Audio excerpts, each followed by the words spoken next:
All right, so um, the last video I made that was like midnight on Monday. I think it was like around that time. Like it was uploaded at midnight, but I started at like 11 something. But I did say I wanted us to draw higher into the fair value gap that's now filled, right? I mean, that depends on who you are. Some people like the day to close, like to finish before they say it's filled, but I'll see it as filled. So we filled that. We ran the previous day's high, and now we're in a daily bearish order block, right? The range of that is huge. So I'm not expecting the second it hits, it drops because it's still a 3% range in this daily order block, so we could push deeper into it.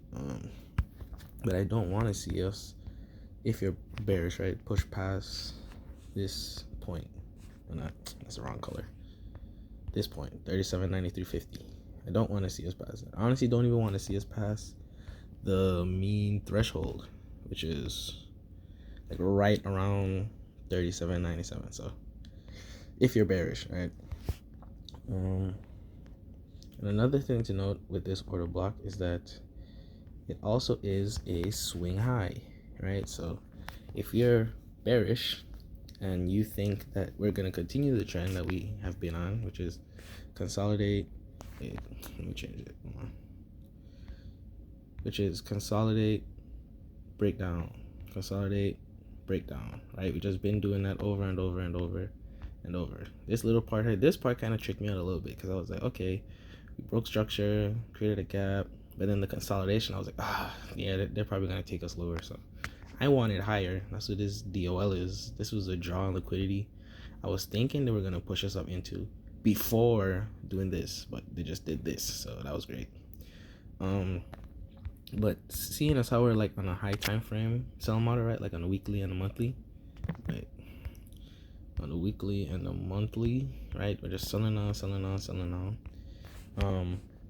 The thing with sell models is that you want to see them respect structure, right? You want to see them respect structure, and structure means that you want to see up close candles act as, not act, but most of the time they will be bearish order blocks. Like for this instance, right, let me see, wait, okay, so this little hair down, a little up and then back down, this up was into this up close candle, right? And this up close candle is a bearish OB.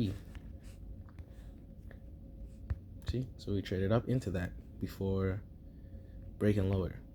So do we do the same for this one? Because that this OB up here is a little, was like way bigger than this one, and I don't really think that factors much into it, but I could see us, you know, like if you don't want, if you're bearish, you don't want price to really break above this swing high, right? You really don't. You don't want it to.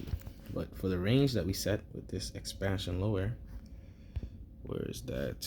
Okay, so where's the swing high that started at? This. So from here onto this, and then I'll have to redraw it. Oh, never mind. Okay, see, so even though I'm saying I want us to draw up into this bearish order block, in this, from this high to this low, this dealing range, right? Right here is the 50. Is the 50, right here. And this 50 also lies right by a breaker, which is this down close candle right here. So if we draw up into this, I'm still not really bearish because then we'll be coming into filling liquidity, right? Filling these fair value gaps, and then also entering a breaker. So yeah, but I don't want to see us draw higher. If we do, that's fine, but that's kind of my thinking, because the target after we draw up, right, would be these equal lows, right? Because in this range, we are, right, if you were to kind of shorten your range, if you weren't looking at the liquidity up here, like the fair value gaps, and you just use this swing high to this swing low,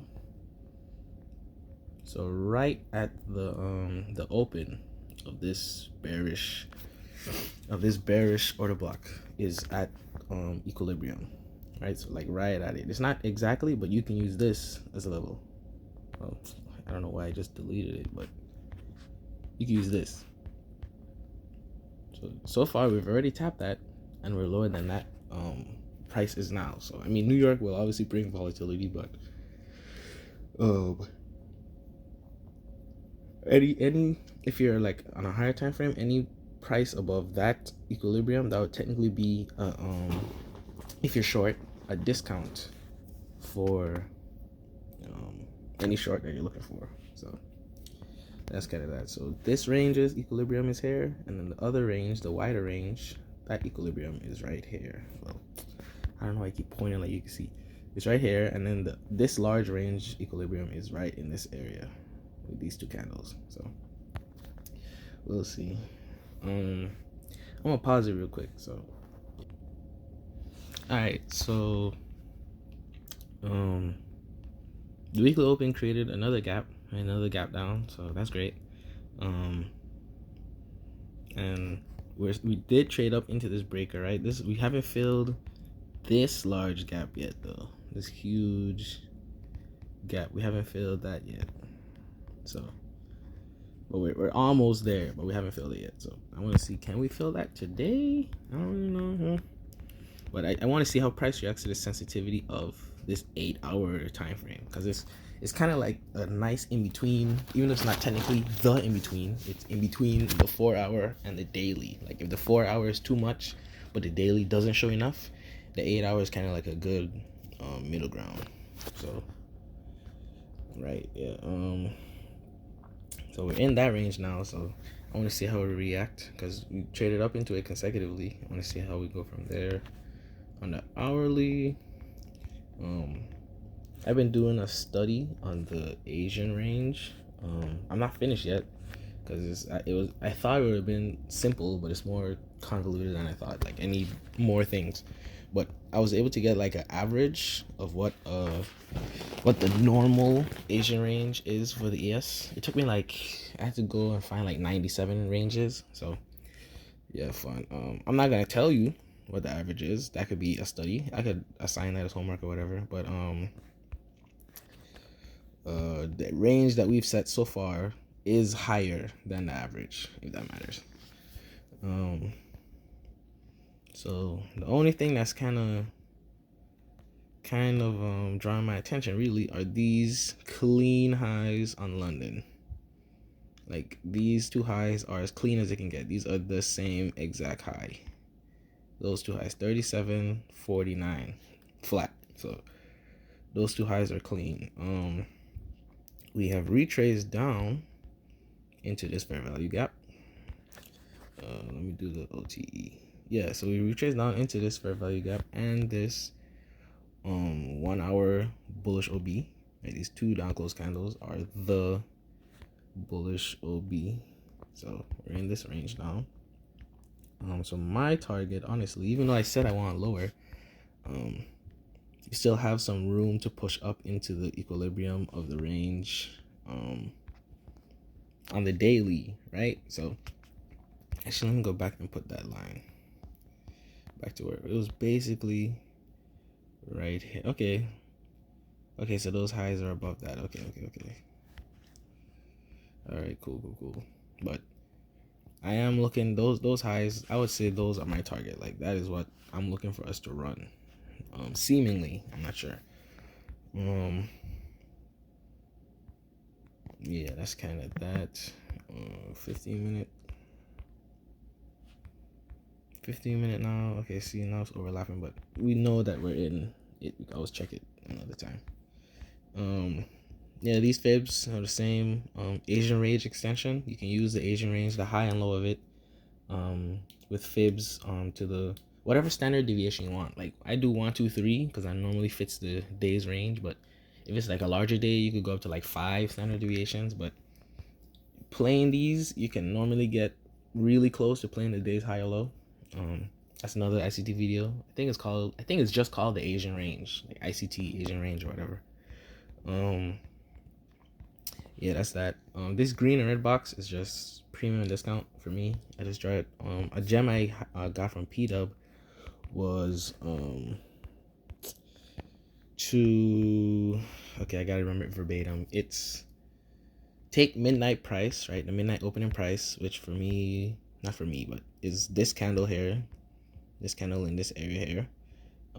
Take that open, and then you draw a box from this open to the high set before 8 o'clock, right? So before this candle, and that the high before this candle were these equal line highs. So if I was going for a short, I want to short above midnight open in this area.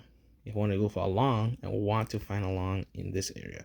Now, if price just runs to these areas and you just go for a short just because it's up here, that's normally not going to work, right? Because if you're just going for a short up here, but the trend is bullish, then you'll get, it'll be a loss. But if you go for a long down here just because it's down here, but the trend is bearish, you'll also get blown up. So these areas just let you know, really. But even if you don't want to draw these boxes, you can just look for a short or a long above or below midnight open. Like midnight open is respected. That price is respected. So that's what that is. But now it's just to see if a low time frame model forms, right? Lower time frame meaning lower than an hour. So 50-minute, 5-minute, and then maybe the 2 or 1 minute if I want like a precise entry. But the 5-minute should suffice. What else? Yeah, that's kind of it. Lower time frame model meaning like a buy model or sell model, and then entry model, because those models can form, but it doesn't always form the entry model that I'm looking for. So I'll pause this and excuse me, and resume it during NY Open. This will be the first time I try to like talk through the trade. So once 9:30 starts, I'm gonna be pausing and stopping it over and over because it takes a while. Like sometimes the setup takes like 10 minutes to form, and I'm not gonna sit here for 10 minutes just talking. So yeah, I'm gonna pause it and resume at New York Open. All right, we at New York Open right now. Just happened. Let's see. I think this might be the time where I just type, not really talk. That would be too much. So yeah.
All right, so yeah, that played out right. Those highs are just too clean. I wish it gave some form of entry, but the OTE, that was really it. Um, I mean, what else could have entered that? No, that's not how I probably would have done it. No, you couldn't have re-entered off a high. No, not really. Just an explosion upwards. So, because those highs, once highs are clean like that, price has to run them. It has to. But notice how price was like consolidating between 8:30 open and midnight. Just right in that range. Time is important. I mean, it's time and price, right? That's the ICT thing, but like it means like seeing it happen. That is crazy. But yeah, we ran off though. This is to the moon. This might be the semblance, like the beginning of a potential sell model. Maybe not. Not sure, because we had some form of consolidation down here, right? I mean, this is on lower time frame, but some form of consolidation, and then a quick, rapid expansion away that has left plenty of gaps, right? Any real retrace pickups would have been like on these gaps, just entering off a gap. So that was like the only real retrace. Risk to reward though, if you were just to take the top of the gap, not to be like subjective, and have your stop underneath a swing low from when the expansion started, which it wasn't likely to come back to.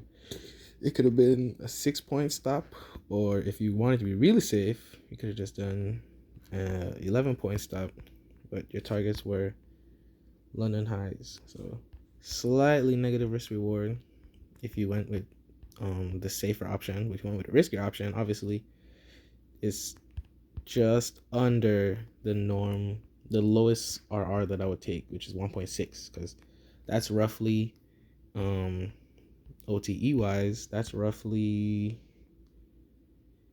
from I'm doing it wrong, hold on. From the OTE to from OTE to the first high, that's normally 1.6. So that's a good RR to potentially look to shave at. But this recording is getting really long, so I'm gonna stop this here and make another one to continue watching. But hopefully that was helpful. I don't really know. Yeah, that's that's kind of all I got. Okay, bye. That's all I